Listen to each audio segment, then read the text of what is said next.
9:29 right now, and it is chilly out there, and things are going to be changing shortly. Oh, yeah. At this time tomorrow, it's going to be quite the weather story we're following, John. Yeah, the dry trend is over, the wet is here again, and we are going to be looking at a pretty active forecast with one system after the next diving into the Bay Area, all starting tonight as you go to sleep. Here's your view outside right now, just very hazy out there. We actually have some dense Thule fog for some of our inland areas that you're running into this morning. Showers to the north up in Oregon will take several hours for all that to venture our direction. So you actually do have a dry drive home from work as well, so no worries about our daytime hours or even your evening drive. Won't be until we go to bed. Temperatures currently are mostly in the 40s to 50s. We had a very cold start to this morning as our morning lows in some spots actually dove well below freezing in spots like Santa Rosa and up into Solano County. Now that we have the sun up, temperatures will continue to rise, and eventually today we've got one more day left of those 60s and sunshine before that active pattern kicks off. Michael? Thanks, John. Good morning, everyone. Taking a look right now at our roads. So far, so good. We'll check in on those bridges. It's about a 20-minute commute into San Francisco this morning if you're using that Bay Bridge. Taking a look at the Richmond Center Fell Bridge right now. A little bit glitchy, but it's a 15-minute ride in. And then lastly, that Golden Gate Bridge coming in at about a 30-minute commute from Novato. Darian James. Thanks a lot. 9:30 right now. Let's go to the East Bay, where friends and family are remembering a security guard who was killed when a car crashed into the security shack where he was working in the East Bay. Yeah, so he and another guard were in there at the time that a teen driver crashed his truck into it. So the one guard died, the other was seriously injured. KRON4's Lindsay Ford has the latest on the story. Rene Bucaro's family is devastated, and they're in a state of shock. Through the tears they told us about, they still can't believe he's gone. The way he passed away is so unfair. It's a huge loss. You don't expect to hear something like this. An unexpected loss, says family and friends of 62-year-old Rene Bucaro from Oakley, the beloved security guard who was killed Friday night while working at the Lakes, a gated community in Discovery Bay. It was tough for me to watch the video. Friday's video showing the car that pummeled into the security building, killing Bucaro on impact and injuring another security guard. He was one of those guys that would give the shirt off of his back. Samson has known Bucaro since he was a baby. They took this picture together back in May. That was the last time that I saw him. That was the last picture that I took with him. And not knowing that that would be the last picture. Diana Oates calls herself Bucaro's spiritual mother. She took him in after he moved from El Salvador to LA in his early 20s. Rene was a very kind-hearted young man, looking for love, family love. And he was a good son. He was a good brother. He was a good friend. And that I love him. Bucaro's family and friends are in mourning, but feel blessed to have had Rene in their lives. When you ask about Spanish folks, we are helpers. We seem like we were born to help, to assist. And he did that 100%, not only with us as family, but whoever he came in contact with.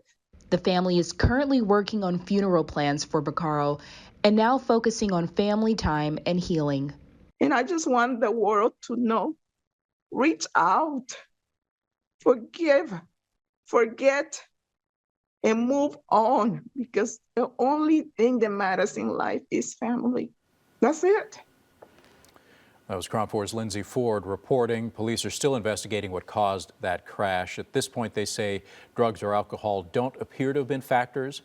As for the minor who was behind the wheel, that person suffered minor injuries and are now currently facing vehicular manslaughter charges. It's 9:33, and today the Oakland School District is going to be voting on possible school mergers. They're looking to merge 10 schools and put them into 5 shared campuses to help cover a budget deficit. The deficit is about $95 million for next year. Officials say that's because of low enrollment rates and the expansion of charter schools, plus the end of COVID relief funding. That meeting begins at 4 o'clock this afternoon. 9:34 is the time. In related news, San Francisco Unified School District, their leaders also gathered to talk about the possibility of closing some schools. This was their last meeting before teachers and staff and students went on break. Yeah, they're also grappling with budget problems, so they're going to vote on mergers and closures and try to figure this out. Even though it wasn't on the table last night specifically, they did recap the budget and the crux of the reason for the closure. Yeah, so school officials discussed how they're going to stabilize the budget. And again, with these closures, they're looking at about 13 schools being impacted next year. We've got a breakdown here where 3 are going to be officially closed altogether. 8 will be merged with other schools, and 2 will absorb students from a school that's closing down. Now, according to the school district, the schools were chosen to merge because they had fewer than 260 students, and they're in their lowest 50% for composite scores. A lot of people who attended the meeting voiced their concerns.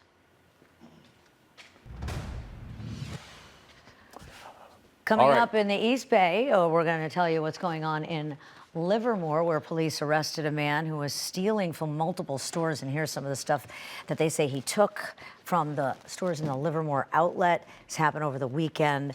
Security saw a 20-year-old man, and he took a duffel bag to his car, and that's where they found these stolen items. Police also found in total about 47 items valued at $6,500 and tools to disable sensors. He was arrested for grand theft. Well, new this morning, the world's largest psychedelic church is set to close its doors today. Pastor Dave Hodges of the San Francisco-based church Zide claims that they're closing because of harassment from the city planning department. Now, Hodges says that officials have targeted their location with mandates for building updates that weren't required before the church opened 20 months ago. The church is made headlines, you may know, for its use of mushrooms in their practices. The Church of Ambrosia, which opened Zide last year, says they will continue serving their members in Oakland, but no longer in San Francisco.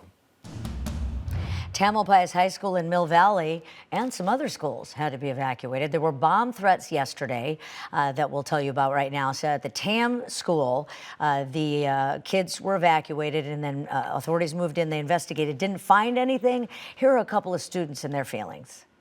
Like you said, it's been going on so much, and especially we've had to do so many drills and witness so many of these throughout our whole from elementary school to middle school and now to high school, so it wasn't too surprising or scary. I feel like we knew what was going on, which was good that we've been through all the drills. We kept calm, definitely. I think that's something that people have to have in circumstances like this. Meantime, in the East Bay, there was also a threat, this one to De La Salle High School in Concord.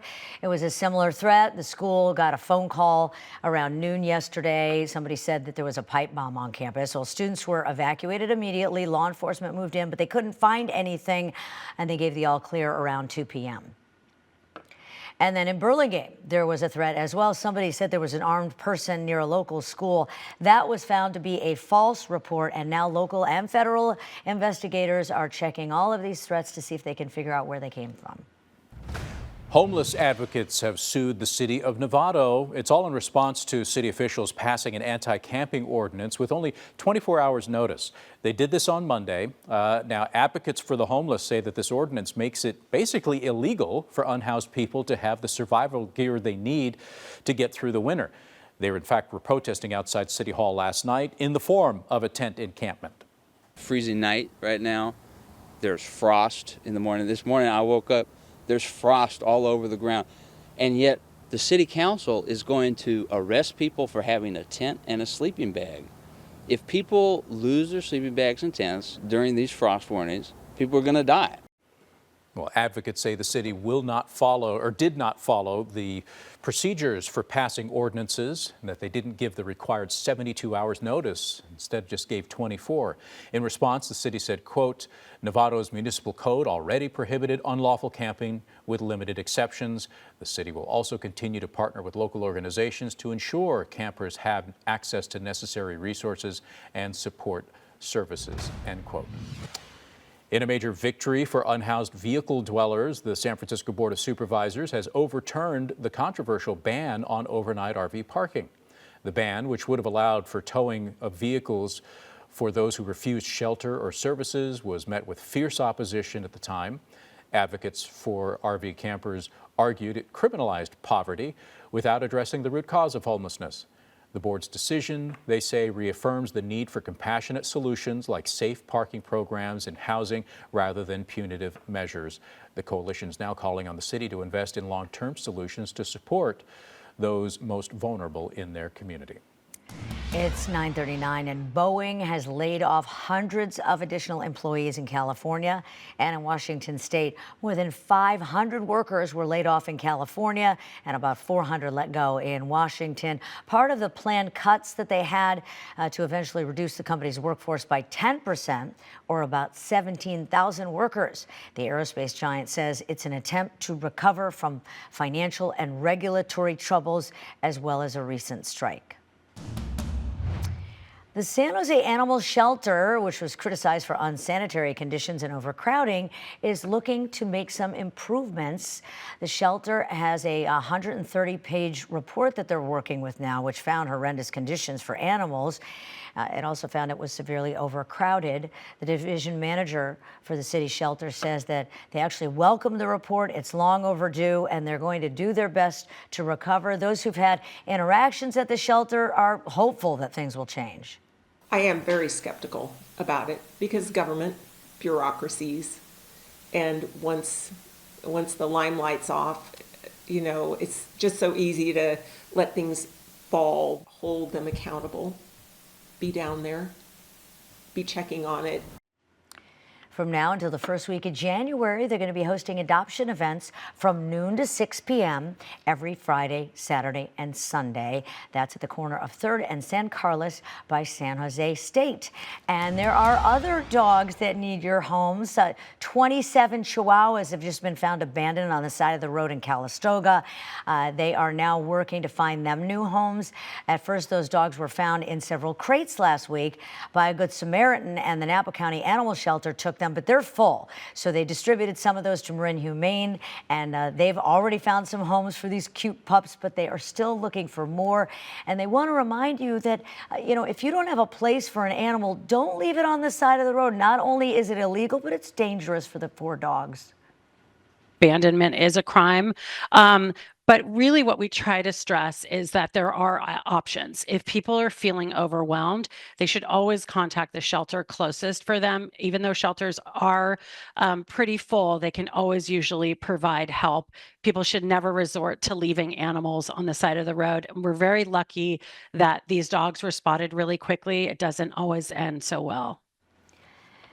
The shelters have been overwhelmed in the Bay Area in general, so adopting is a great way to help that. Look at these photos. That's like a family portrait, isn't it? Adorable. So if you want to just go look, what's the harm in looking, James? Famous last words. 9:42 is the time. Still ahead on the KRON4 Morning News. The holiday season is also the season for giving, but be careful. We're going to tell you how to spot donation and charity scams.